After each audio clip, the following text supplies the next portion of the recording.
Olá a todos, a graça e a paz do Senhor Jesus. Eu quero ler com vocês o texto que se encontra no Evangelho de João, capítulo 17, versículos 1 a 5. Diz assim a palavra de Deus. Tendo Jesus falado estas coisas, levantou os olhos ao céu e disse: Pai, é chegada a hora. Glorifica teu Filho, para que o Filho te glorifique a ti. Assim como lhe conferiste autoridade sobre toda a carne, a fim de que ele conceda a vida eterna a todos os que lhe deste. E a vida eterna é esta, que te conheçam a ti, o único Deus verdadeiro, e a Jesus Cristo, a quem enviaste.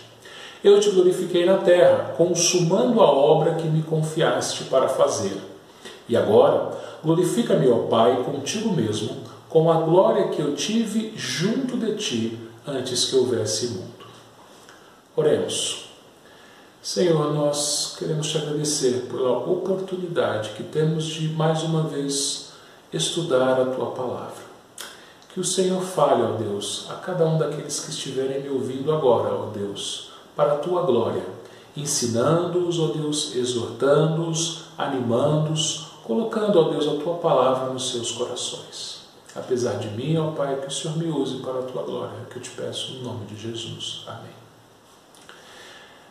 Essa semana eu li o artigo de um pastor chamado Matthias Lohan. E nesse artigo ele afirmou que a pandemia do coronavírus tem ajudado a igreja dele a orar mais. A igreja dele, como a grande maioria das igrejas evangélicas, possuía uma reunião de oração esvaziada. E agora, com a pandemia, as pessoas da sua igreja, os membros da sua igreja, começaram a orar mais nas suas casas. Eu acredito que em muitas igrejas evangélicas isso tem acontecido. Os crentes, diante dessa crise, diante dessa pandemia, têm orado mais. Quando nós nos encontramos em horas críticas, em horas difíceis como esta que estamos vivendo, a nossa tendência é justamente essa, dedicarmos mais tempo orando a Deus. Mas Jesus não precisava esperar chegar uma hora crítica para que ele orasse. Jesus, ele orava e orava muito, ele sempre orava. Às vezes ele passava madrugadas inteiras em oração. E o seu exemplo de oração fez com que seus discípulos pedissem a ele que os ensinassem a orar. E nenhuma das orações de Jesus registradas na Bíblia foi registrada de maneira tão detalhada como esta aqui em João capítulo 17, a sua chamada oração sacerdotal. E essa oração, ela pode ser dividida em 3 partes. Na primeira parte, do versículo 1 até o versículo 5, Jesus ele ora pedindo que Deus o glorificasse no seu sacrifício. Na segunda parte, verso 6 ao verso 19, Jesus ora pelos seus discípulos, pelos seus apóstolos que estavam com ele ali naquele momento. E do verso 20 até o verso 26, ele ora pelos seus discípulos futuros. Ele ora por mim e por você, por todos aqueles que viriam a crer nele. E hoje nós vamos estudar a primeira parte, quando Jesus ora pedindo para que o Pai o glorificasse naquele momento crítico, na cruz do Calvário, que ele enfrentaria dentro de algumas horas. E eu peço que você volte os seus olhos para a sua Bíblia e no versículo 1, logo no início, nós lemos o seguinte, que tendo Jesus falado estas coisas, Jesus ele acabara de encerrar o seu sermão de despedida aos seus discípulos. Nós temos estudado o Evangelho de João e nós vimos nos últimos meses todo este sermão, todo aquele período em que Jesus esteve no cenáculo, lá do capítulo 13 até o capítulo 16, e esse período, esta noite que Jesus e os seus discípulos passaram ali no cenáculo, foi um período marcante para todos aqueles seus discípulos. Foi o momento mais íntimo e mais profundo que os seus discípulos tiveram com o Mestre. Eles viram e ouviram coisas que marcaram o resto de suas vidas. Ali, eles viram Jesus lavar seus pés e ensinar-lhes a humildade e o amor. Ali eles viram Jesus indicar que um dos seus discípulos, Judas Iscariotes, o trairia, que Pedro o negaria. Jesus ali também comeu a Páscoa com seus discípulos e também instituiu a Santa Ceia. Jesus também prometeu que ele iria preparar um lugar aos seus discípulos, mas ele precisava ir para que assim enviasse o Espírito Santo, o Consolador. Jesus também ensinou naquele seu sermão de despedida que ele era a videira verdadeira e o seu pai era o agricultor. E finalmente ele ensinou, terminando aquele sermão, que eles, dizendo aos seus discípulos que eles passariam por aflições, mas que eles deveriam ter bom ânimo, porque Jesus venceu o mundo. E quando ele termina a sua pregação, ele então ora. Vejam, meus irmãos, nós podemos fazer muitas coisas boas pelas pessoas. Nós podemos ensinar a verdade do Evangelho para as pessoas. Podemos pregar a verdade às pessoas. Mas nós precisamos também orar pelas pessoas, para que elas compreendam e aceitem a verdade, o Evangelho, para que elas creiam no Evangelho. Precisamos aprender a orar mais pelas pessoas. Jesus, como supremo sumo sacerdote, ele orou, ele apresentou o seu povo a Deus, intercedendo por ele e salvando o seu povo, morrendo pelo seu povo e ressuscitando da morte para o seu povo. Assim, além de pregarmos Jesus às pessoas, nós devemos orar por elas, como Jesus fez por nós, pedindo que o Espírito Santo abra os olhos das pessoas para que elas entendam o Evangelho. Quando nós olhamos para o versículo 1 novamente, nós vemos que Jesus levantou os olhos aos céus e disse. Olhe a postura que Jesus teve. A sua postura, ela chama a nossa atenção. Ele levantou os olhos aos céus. Nós vimos ele fazer a mesma coisa lá em João 14:11, quando, antes dele ressuscitar Lázaro, ele também levanta os olhos ao céu e ora ao Pai. Mas nós também nos lembramos de uma parábola que Jesus contou, a parábola do fariseu e do publicano, registrada lá em Lucas, capítulo 18, verso 9 ao verso 14. E nós vemos naquela parábola que esses dois homens, o fariseu e o publicano, foram ao templo orar. E o fariseu, ele também levanta os olhos aos céus, né? Só que de maneira diferente de Cristo. O fariseu, ele está confiado em sua obediência, se achando superior aos outros homens, enquanto o publicano, ele nem ousava levantar a sua cabeça e ele batia no peito, dizendo para que Deus fosse propício a ele, porque ele era pecador. Interessante, nós vemos o contraste da postura de Jesus e destes dois homens. No final da parábola, nós lemos que o fariseu, ele foi soberbo, confiado na sua própria obediência e na sua própria justiça, e por causa disso ele não foi justificado. Já o publicano, humilhado e arrependido, este sim foi justificado pela justiça de Cristo. E Jesus Cristo é o único justo. Por isso ele olha aos céus, ele levanta os olhos aos céus. Jesus Cristo, ele cumpriu tudo aquilo que o Pai confiara a ele. Ele consumou toda a obra. Na cruz ele bradou: está consumado, está terminado. Isso porque Jesus Cristo foi o único que não pecou. Ele teve uma obediência perfeita. Ele é o único que pode diretamente olhar para o céu, olhar para o Pai. Talvez você deva se lembrar que Isaías teve medo quando olhou diretamente para Deus, lá no capítulo 6 do seu livro. E Isaías teve medo porque ele era um pecador.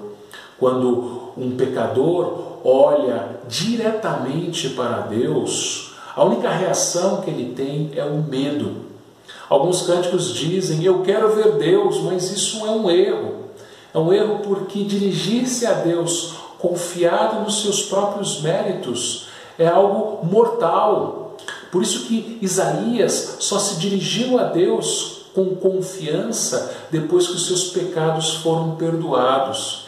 E o publicano da parábola, ele não ousou levantar a sua cabeça aos céus, se dirigindo a Deus, enquanto ele não foi perdoado. Meus irmãos e meus amigos, nós só podemos nos dirigir a Deus, dirigir os nossos olhos aos céus, pela mediação de Jesus Cristo. Somente confiados na obra dele, na obediência dele, nos méritos dele, é que podemos nos dirigir ao Pai. Somente através da intercessão de Jesus Cristo é que podemos ter a confiança, agora sim, de em nome dele, pela intercessão dele, do Senhor Jesus, nós podemos agora sim elevar os nossos olhos aos céus e nos dirigir a Deus em oração. Se você acha que pelos seus próprios méritos, pela sua própria justiça, pela sua própria obediência, você pode se dirigir a Deus, você está tremendamente enganado. Por isso, confesse o seu pecado, olhe para Jesus Cristo, o Cristo crucificado, e através dele, somente dele, você poderá ir ao Pai, você poderá dirigir a sua oração ao Pai. Alguns dias atrás eu li numa mensagem, uma postagem numa rede social que dizia o seguinte: não importa a sua religião, mas sim o bem que você faz. Mas o que é religião? A palavra religião significa religação. Na religião, o homem é religado a Deus. Mas será que Buda, Maomé, os santos, as suas boas obras ou qualquer outra coisa ou pessoa são capazes de religar você a Deus? Como diz o ditado popular, todos os caminhos levam a Deus. Será que esse ditado está certo? Vemos, meus irmãos, que a única e verdadeira religião é Jesus Cristo. Ele disse: eu sou o caminho, a verdade e a vida. Ninguém vem ao Pai se não for por mim, lá em João 14,6. Não existem vários caminhos, várias religiões, e não importa qual você siga, e ela te levará a Deus. Não! Só existe um caminho, o caminho. No livro de Atos, os cristãos eles eram chamados de aqueles que eram do caminho. Você só pode ir até Deus, elevar as suas orações até Deus por intermédio de Jesus Cristo, não há outro. Ele é a verdadeira religião, ele é o verdadeiro e único caminho. E nós, voltando os nossos olhos lá para João 17, versículo 1, vemos Jesus iniciando a sua oração dizendo o seguinte: Pai, é chegada a hora. Por várias vezes, durante o seu ministério, Jesus ele disse: ainda não é chegada a minha hora. Várias vezes os judeus tentaram prender Jesus, mas nenhuma delas eles conseguiram. Até aqui. Agora os judeus conseguiriam concretizar os seus planos de prenderem e matar Jesus. Os seus desejos assassinos seriam então satisfeitos. Finalmente agora os judeus e os romanos colocariam suas mãos em Jesus e o matariam, porque agora era a hora disso acontecer. Isso porque em nenhum momento Jesus foi surpreendido. Ele estava plenamente consciente de tudo aquilo que estava para acontecer. Ele sabia que um dos seus discípulos o trairia, que outro o negaria e que os demais o abandonariam. Ele sabia também que as autoridades o matariam numa cruz. Mas ele não somente sabia, mas tudo aquilo havia sido decretado pelo Deus Pai. Por isso que lá em Atos 4:28, nós vemos a igreja orando a Deus e dizendo que tudo aquilo que havia acontecido com Jesus foi predeterminado pela mão e pelo propósito de Deus. Ao se dirigir ao Pai, Jesus está tranquilo a respeito do que viria a seguir, porque ele sabia que aquilo que ele passaria seria a boa, perfeita e agradável vontade do seu Pai. A hora era chegada e ele entregaria a sua vida por todos aqueles que o Pai lhe deu. É interessante, meus irmãos, que ninguém tirou a vida de Jesus. Ele voluntariamente a entregou. Nenhum homem sabe quando será a sua hora. Eu não sei quando vai chegar a minha hora. Você não sabe. Jesus, o Filho do Homem, ele foi o único a saber que hora era a sua hora. É chegada a hora. E essa hora eram as horas que as trevas estariam sobre ele. A ira amarga de Deus seria derramada sobre ele. Ele beberia todo o cálice amargo dado por Deus a ele. Os seus inimigos o maltratariam. Ele iria como ovelha muda para o matadouro. Ele morreria e os seus discípulos pensariam derrotados que tudo estaria acabado. Eles voltaram a pescar porque eles achavam que não havia mais o que fazer. Os discípulos no caminho de Emaús estavam entristecidos porque aquele que eles achavam que era o Messias estava morto. Mas na verdade, o Pai estava guiando e cuidando de tudo. É chegada a hora.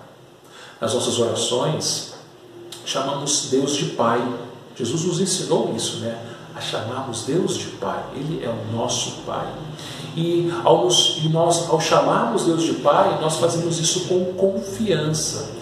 Na hora da crise, nós somos tentados a pensar que o inimigo prevalecerá, mas na verdade, nós sabemos que nada nos separará do amor de Deus em Cristo Jesus.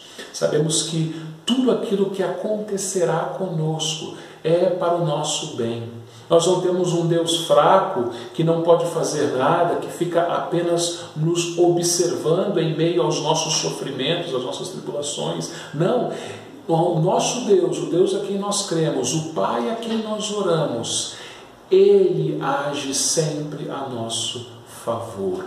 Nós oramos ao Deus da providência, aquele que escreveu todos os nossos dias quando nenhum deles havia ainda.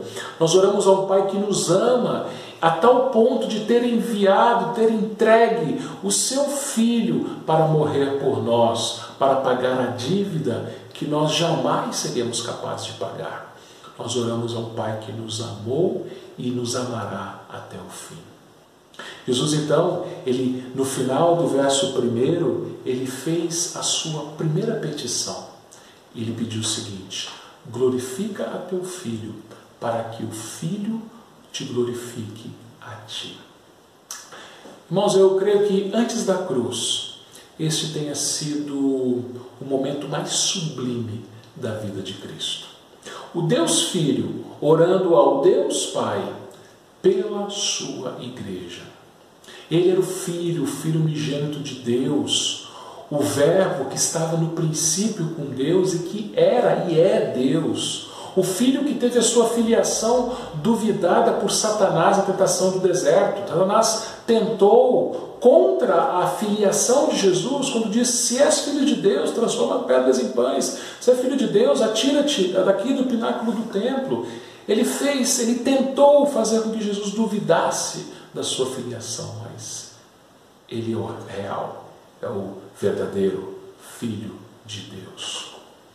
Mas Jesus, que é o Filho de Deus, ele pede ao Pai para que seja pelo Pai glorificado. O que isso quer dizer? Lá em João 1, versículo 14, nós lemos o seguinte: o Verbo se fez carne e habitou entre nós, cheio de graça e de verdade, e vimos a sua glória como do unigênito do Pai. O apóstolo João diz que ele e os seus pares, outros apóstolos, viram a glória de Jesus. A glória de Jesus, a glória do Deus Filho, ela é impossível de ser vista pelos olhos da carne.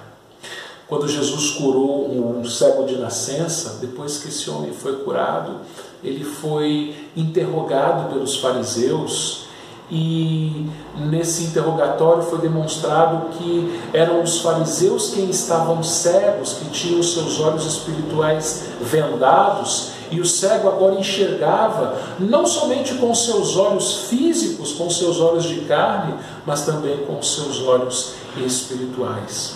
Lá em João 9,39, Jesus disse então àquele que havia sido curado da sua cegueira: eu vim a este mundo para juízo, a fim de que os que não veem vejam e os que veem se tornem cegos. Somente com os olhos espirituais, irmãos, é que se enxerga a glória do Filho de Deus. E os seus apóstolos viram essa glória. Eles viram a glória de Cristo no seu ensino, viram nos seus milagres, viram principalmente na cruz. A horrível cruz onde o rei foi coroado com espinhos, onde o seu sangue jorrou, onde ele gritou: Deus meu, por que me desamparaste? Isaías 53 nos diz que nele não havia beleza alguma. Onde estava então a sua glória naquela cruz? Você deve se lembrar do tabernáculo do Antigo Testamento. O tabernáculo ele era um tipo de Cristo e ele apontava para Cristo. Se você olhasse o tabernáculo lá de fora, você também não veria beleza alguma. O tabernáculo ele era uma tenda feita com peles de animais. Era uma tenda rústica, era uma tenda que não havia nenhuma beleza nela. Mas quando você entrava no tabernáculo, aí então você conseguia ver a sua glória. Você via o ouro, você via a prata, você via a arca da aliança, o propiciatório com seus querubins de ouro. Da mesma forma que não havia nenhuma beleza externa, aparente no tabernáculo, também não havia nenhuma beleza no Cristo crucificado. A imagem que você via ao olhar para o Cristo crucificado era de um condenado sofrendo terrivelmente. O horror dessa cena era perturbador. Por isso que nós dizemos que Jesus ele sofreu o inferno, as dores do inferno naquela cruz. A ira de Deus derramada sobre ele lhe causou um sofrimento espiritual profundo. O abandono de Deus em meio àquelas profundas dores foi um sentimento que nenhum cristão vai experimentar, vai saber como é. Com os olhos da carne, o que se via era um condenado sofrendo terrivelmente.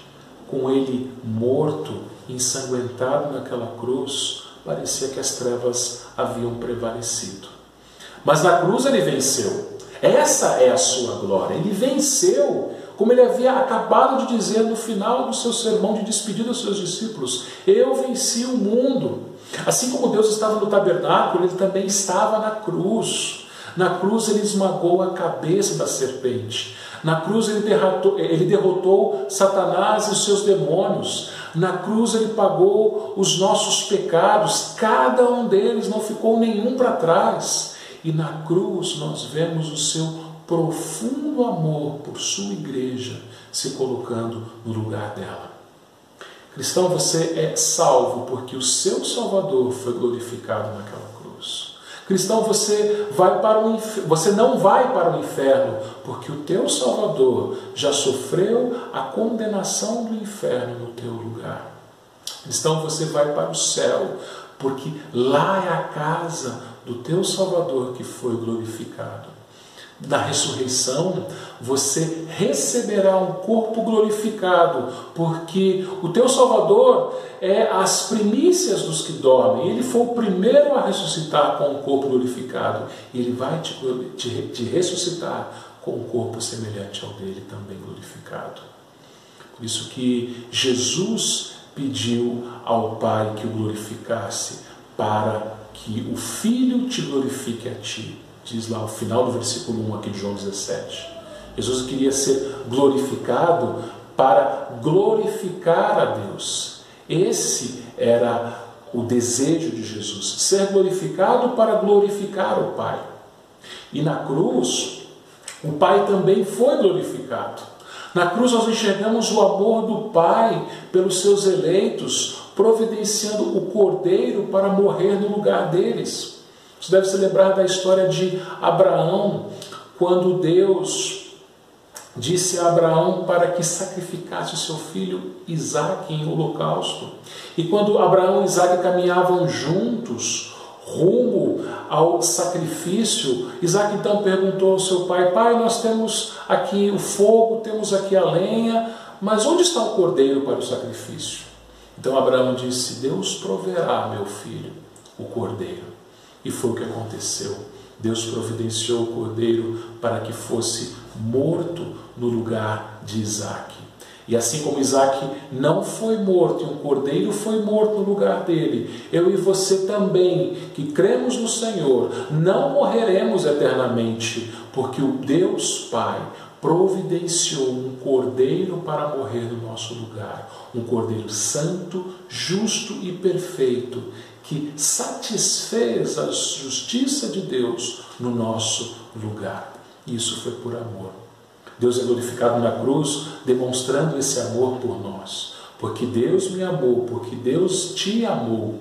Então, Ele sacrificou o Filho dele naquela cruz, no nosso lugar. Na cruz nós também vemos a justiça e a graça de Deus. No dia em que o homem comeu do fruto que ele não podia comer, ele morreu. Ele morreu espiritualmente, sendo expulso da presença de Deus. Mais tarde, ele morreu fisicamente, tendo o seu corpo separado da sua alma.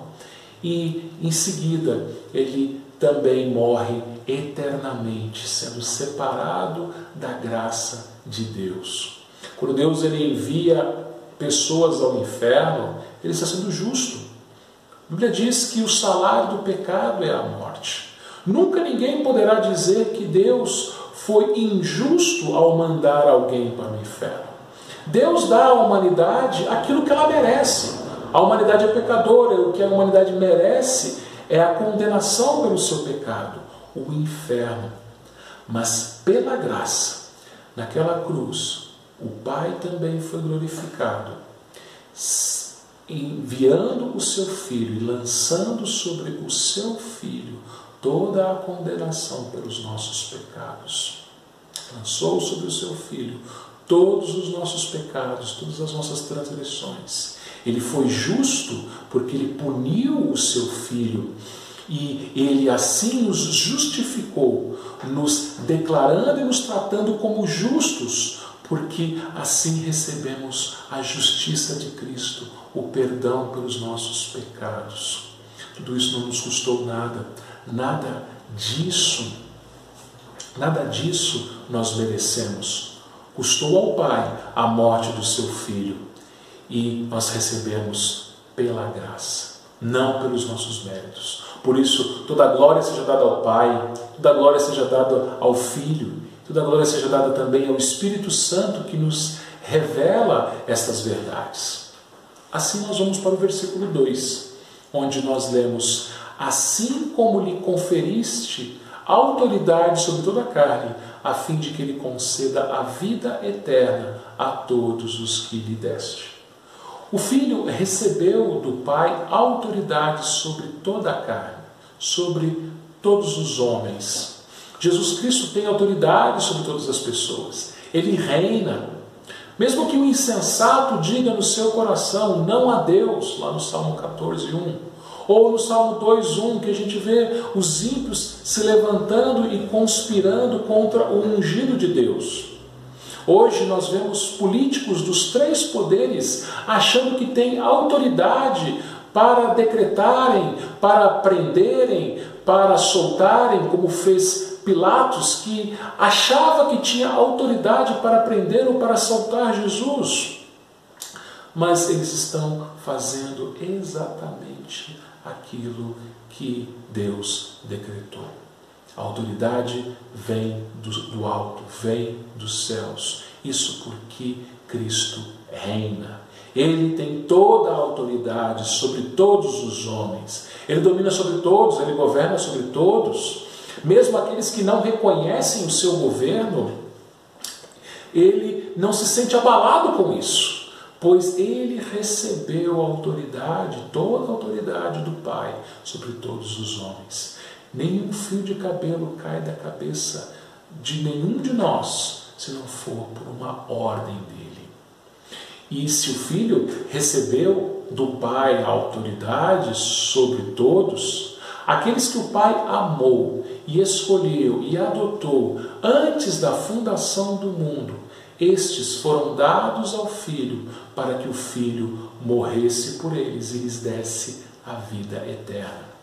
Porque Cristo morreu, nós temos vida e vida eterna. Os prazeres desta vida, eles são temporais.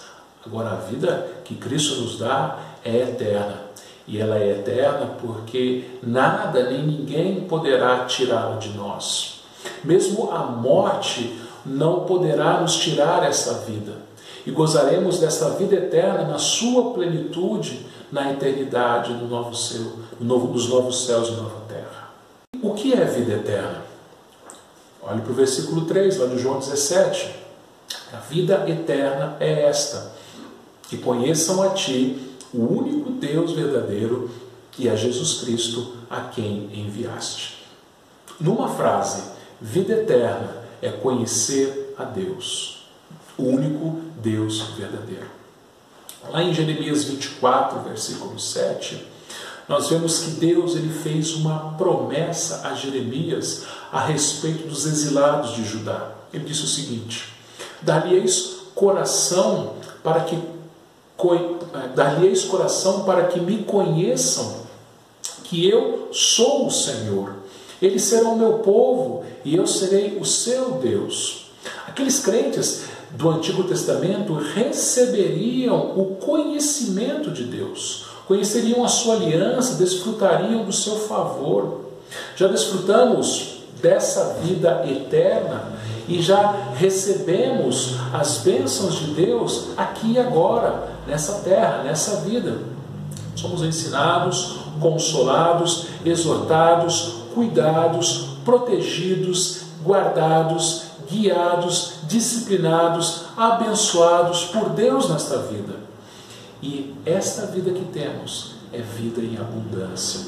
O cristão ele pode não desfrutar dos prazeres deste mundo, mas se deleita da graça e do amor de Deus já nesta vida. Isso porque ela é eterna, pois o conhecimento de Deus é inesgotável.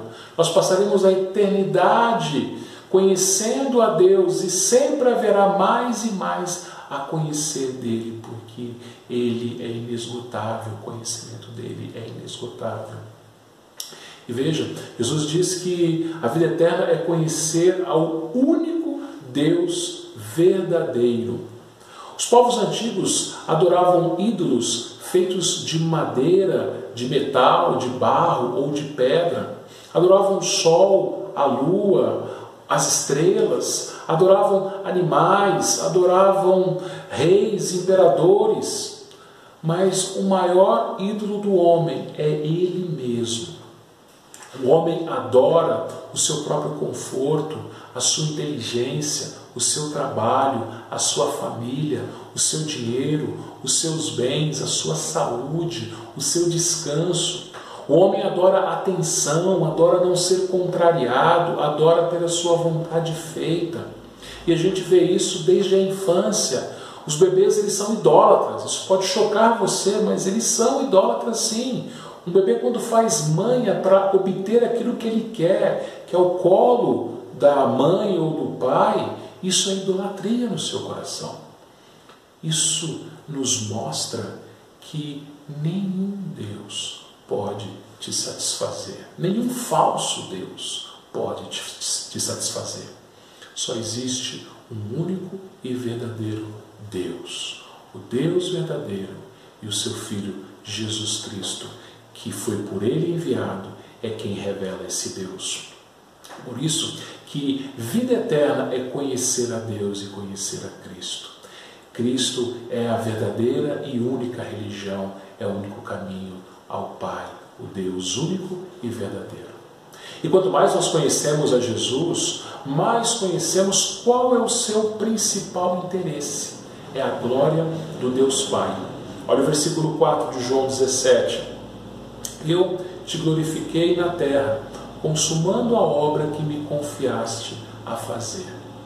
Toda a missão que o Pai deu para o Filho fazer, o Filho cumpriu. Obedecendo ao Pai, Cristo o glorificou. Sua encarnação, sua vida obediente, sua morte, sua ressurreição, sua ascensão, tudo isso glorificou ao Pai. O nosso principal interesse, o nosso principal objetivo deve ser o mesmo interesse e objetivo de Cristo, a glória de Deus. É isso que aprendemos no breve catecismo de Westminster, logo na sua primeira pergunta. Nós existimos, fomos criados, vivemos para a glória de Deus. E nós glorificamos a Deus sendo obedientes a Ele. Foi assim que Jesus glorificou ao Pai, cumprindo aquilo que Ele foi enviado a fazer.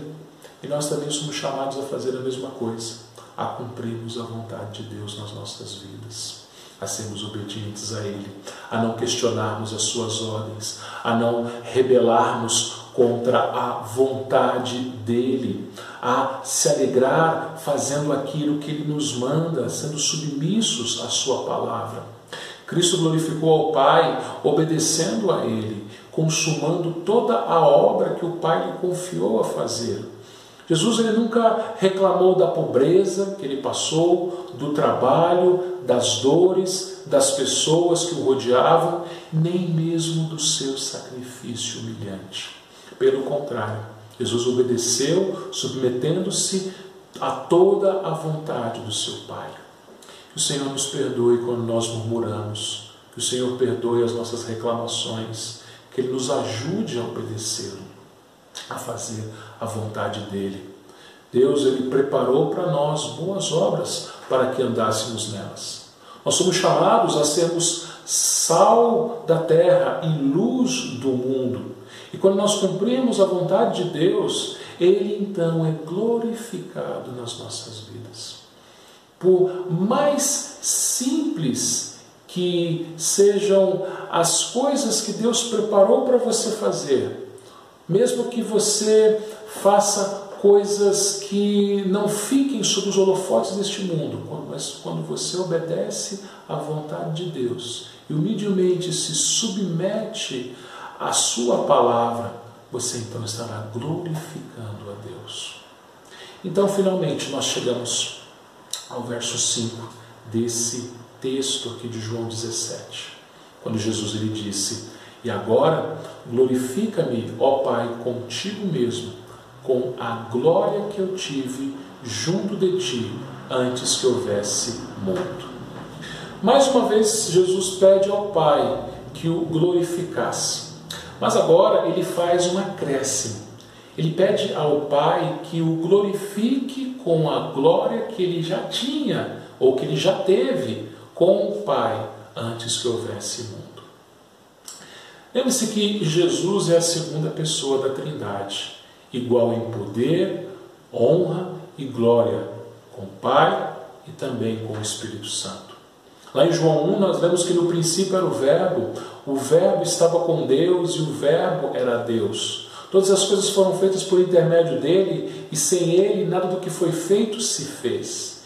Isso nos mostra que Jesus é o Deus Criador. Ele é o Deus de toda a glória. Ele é o glorioso Deus.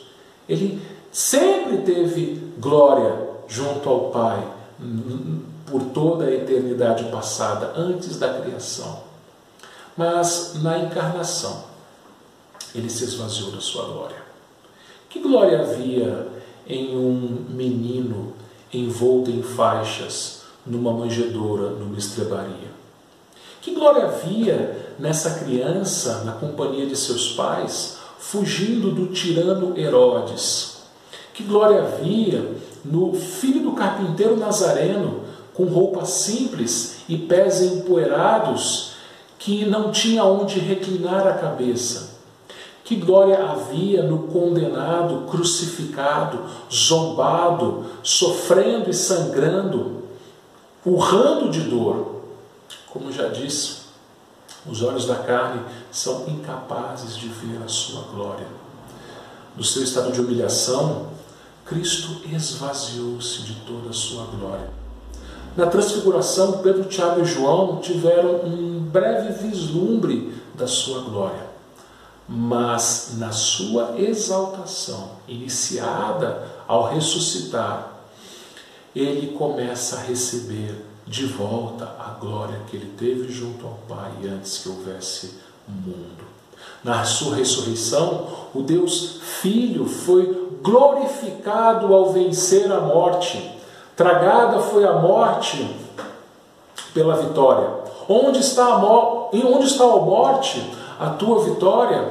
Onde está a morte? O teu aguilhão? Lá em 1 Coríntios 15 nós lemos isso. Cristo venceu e ressuscitou com um corpo glorificado. Ele subiu ao céu vencedor e assentou-se à destra do Pai, retomando toda a glória que ele tinha anteriormente junto ao Pai. E agora, com autoridade, ele governa as nações. E, concluindo, o pedido de Jesus aqui no versículo 5 tem tudo a ver conosco.